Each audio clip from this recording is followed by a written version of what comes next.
Wala pa tayong pera, didiskarte muna ako. Di problema yan. Ako bahala. Helen, teka muna. Teka muna. Baka sumabit tayo, pagkain lang yan. Akala ko bahala kang bituka mo. Ba't ba natatakot ka? Anak ng patingo, hindi ako natatakot, kaya lang hindi ko naman takbo ng pag-iisip mo. Simple lang, Karding. Gusto mo magkalaman ng tiyan mo, hindi ba? Pues, relax ka lang. Konting gimmick lang yan. Kakain tayo ng libre. Tayo na.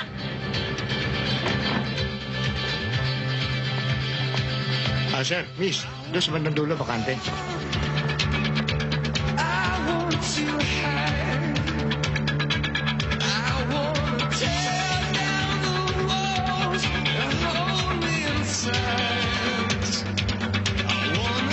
Ano ang order nila? Oh, umorder ka na. Siya na hong bahala. Miss? Okay. Isang sinigang na baboy.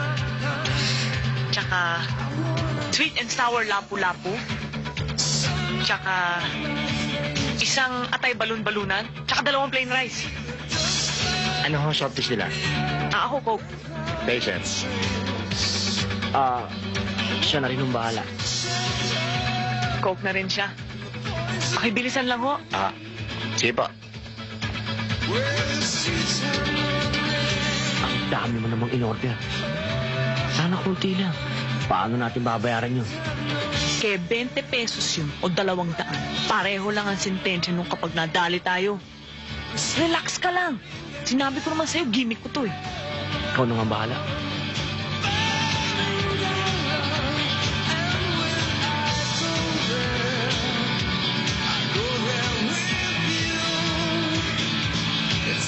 Tagal naman ang order.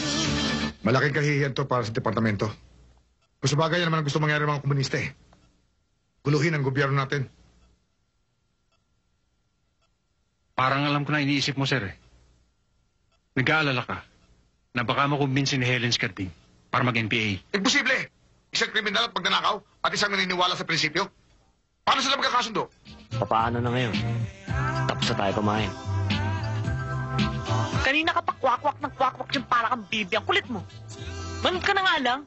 Showtime ko na ito. Teka. Huwag mo sabihin magbo-bold ka para makabayad lang tayo rito. Ulol! Kulit mo talaga.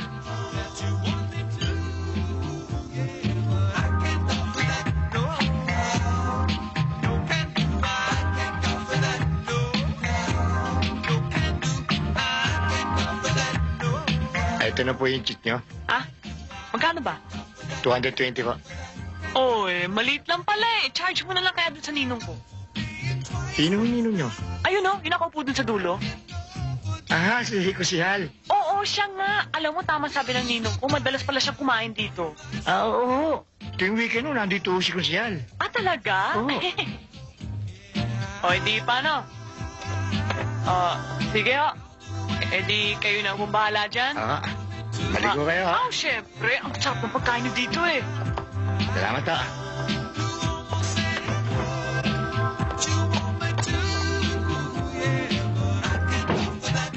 Pagkatapos natin dito, pupunta tayo sa aking piggery at saka poultry. Bahala na kayo pumili ng manok na gagawin fried chicken at baboy na lilitsunin. Ilan po bang baboy nyo? Marami. Siguro meron ako mga 30 barako na nangangasta at saka mga mahigit 100 na inahin na kinakasta. At mga 3,000 mga biik na galing sa pinagkastahan. Yung mga biik na pag nilitsyon mo dileche. Wow, nakurap nun. Alin yung kastahan? Si Kuntihal naman. Sinusubukan ko lang naman kung game kayo eh. Kayo naman. Excuse me ako siya. Kamusta ho? Ano mapaglilipot ko sa inyo? Waiter po ako dito. Waiter. Kasi po, yung cheat po ng dalawang inaanak nyo, isama ko raw po sa inyo. Inaanak? Wala naman ako inaanak ah. Yun yung dalawang kaalis lang. Ha? Naku, karagol mong bolang. Ko lang kilala. Tapos, Mariosep, akala ko kilala niyo eh. Nagkawayan pa kayo kanina bago sila umalis. Kawayan. Pambira ka naman tao. Ganyan kami mga politiko kapag kami nakakita kumakaway sa amin, tinakawayan din namin dahil baka makakuha kami ng dagdag na boto. Sige na ho, bayaran nyo na. Kayo din naman ho may kasalanan eh. 3 na nga kaming babae dito. Nangangahoy pa kayo sa ibang mesa. Sige, babayaran ko lang siyempre. Magkano ba yan? 220 lang po. Kasi?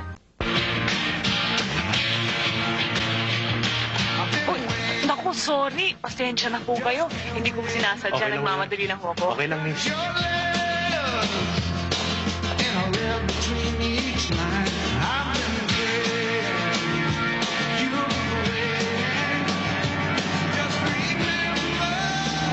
O, kamusta laman ng wallet? Binibilang ko na nga eh. Palagi ko, okay na to. Alam mo, palagay ko, partner. Click tayong dalawa. Nakadalawang venture na tayo sa isang araw. Pareho pang successful. 450. Ayos na ito. May panghapunan na. May panghotel pa. Ano? Pakirewind ka? Ano pang hotel?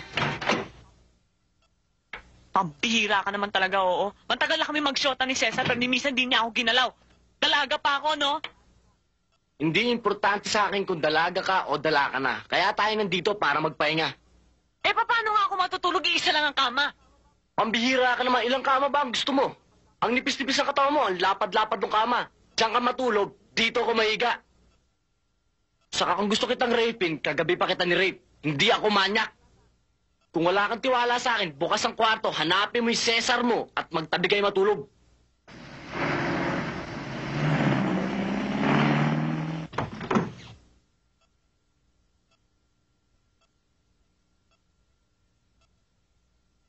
Nangungumpisal ka ba? Huwag mo na akong alaskain. Napipiko na ako, ha. Mag-base ka na. Bakit ako magbibisi? Wala naman akong pupuntahan. Baka ang ibig mong sabihin na maghubad na ako dahil matutulog na ako. Parang alam mo hindi ako sanay matulog nang hindi naka-bold. Magkaiba pala tayo, eh. Kung ikaw sanay ka matulog na nakaubad, ako hindi sanay na nakaubo. Malamig yung aircon. Magkumot ka na. Kanina pa ako nakabalot ng kumot. Teka muna. Sino bang kausap mo? Ako o yung divider na nasa harap mo? Ikaw! Pilosopo! Ako ang nagpapanting na ang tenga ko, ha? Akala ko ba natatakot ka sa akin dahil lalaki ko at babae ka? Yun nga ang mali ko eh. Takot ka pala sa babae. Huwag mo nga amunin ang pagkalalaki ko, ha? Baka mapasubo ka. Ang OA mo naman? Mr. Guni-Guni, hindi ko naisip na lalagyan niya ako ng tayo sa ulo. Huwag ka masyadong kasi siguro ka, Cesar. Ikaw na rin ang nagsabi na demonyo ang kasama niyang lalaki. Kung demonyo siya, satanas din ako. Magsusunugan kami ng gobyerno. Paano naman kayo magkikita?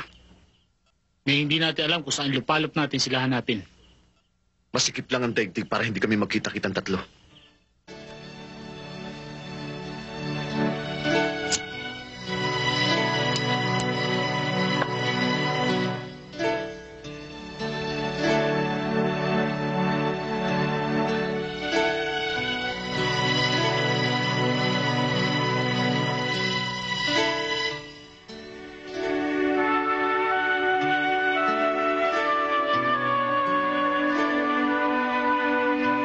Anong iniisip mo?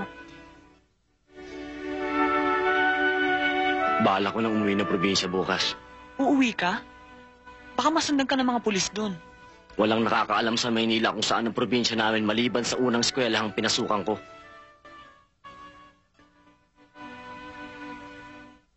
Ikaw, babalikan mo ba si Cesar?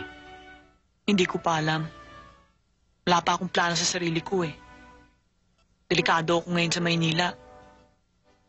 Pero kung maghihiwalay na tayo bukas, okay lang.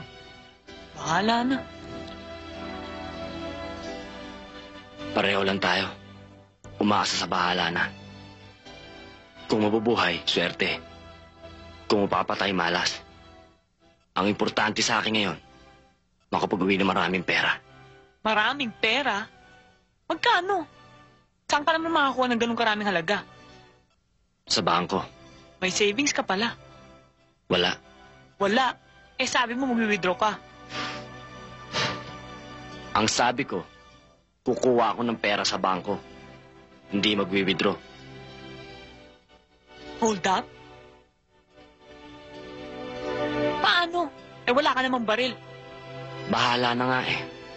Ang mahalaga sa akin ngayon, makapag-uwi ng maraming pera para guminhawa si Itay at Inay. Delikado na nga ang buhay mo, lalantad ka pa sa panganib. Ba't di mo na lang sabihin na magpapakamatay ka? Nakahanda na ako para dyan. Para sa akin, impyerno lang ang bilangguan. Ayoko matuyo ang balat ko sa bilibid. Kaya nga nangako ko sa sarili ko. Di ako pahuli ng buhay sa kanila. Nag-iisang anak lang ako. Ang pangarap ng magulang ko sa akin makatapos sa pag-aaral sa Maynila. Pero bigo sila. Kaya ako suswertein na plano ko bukas.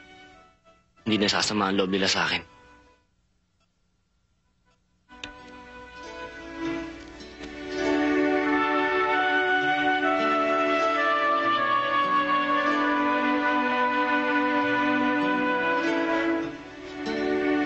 Helen, kung sasamahan mo ako sa amin, ikaw ang magiging pinakamagandang dahilan ko.